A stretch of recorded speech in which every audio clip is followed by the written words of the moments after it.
ফরিদপুরের সদরপুরের পুরাতন sub registrar office এলাকায় যৌথ বাহিনীর অভিযানে অস্ত্র ও ককটেল বোমা উদ্ধার করা হয়েছে।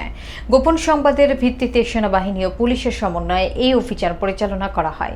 অভিযানের সময় এলাকা ঘিরে ফেলা হলেও কাউকে আটক করা সম্ভব হয়নি।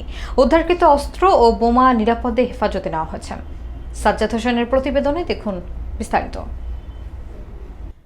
ফরিদপুরের সদরপুর উপজেলায় পুরাতন সাব রেজিস্ট্রার অফিসে যৌথ বাহিনীর একটি বিশেষ অভিযান পরিচালিত হয়। নির্ভরযোগ্য গোপন তথ্যের ভিত্তিতে ফরিদপুর রেজিমেন্টের সেনাবাহিনী এবং সদরপুর থানার পুলিশের সমন্বয়ে গঠিত একটি দল অভিযানটি পরিচালনা করে। অভিযানের শুরুতে যৌথ বাহিনী পুরাতন সাব রেজিস্ট্রার অফিস এলাকাটি চারদিক থেকে ঘিরে ফেলে এবং ভেতরে অবস্থানরতদের উদ্দেশ্যে আত্মসমর্পণের জন্য বারবার সতর্ক বার্তা দেওয়া হয়। তবে দীর্ঘ সময় অভিযান চালিয়েও ঘটনাস্থল থেকে কাউকে গ্রেফতার করা সম্ভব হয়নি। পরে যৌথ বাহিনী তল্লাশি চালিয়ে পরিত্যক্ত অবস্থায় 4টি ককটেল বোমা এবং একটি 7.65 ক্যালিবারের পিস্তল উদ্ধার করা অস্ত্র এবং বোমা তাৎক্ষণিকভাবে নিরাপদ হেফাজতে রাখা হয়।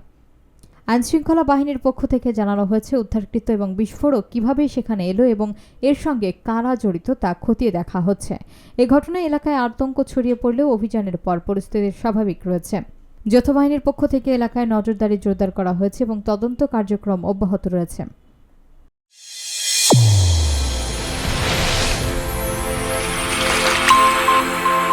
চ্যানেল A1 হৃদয়ের স্পন্দন।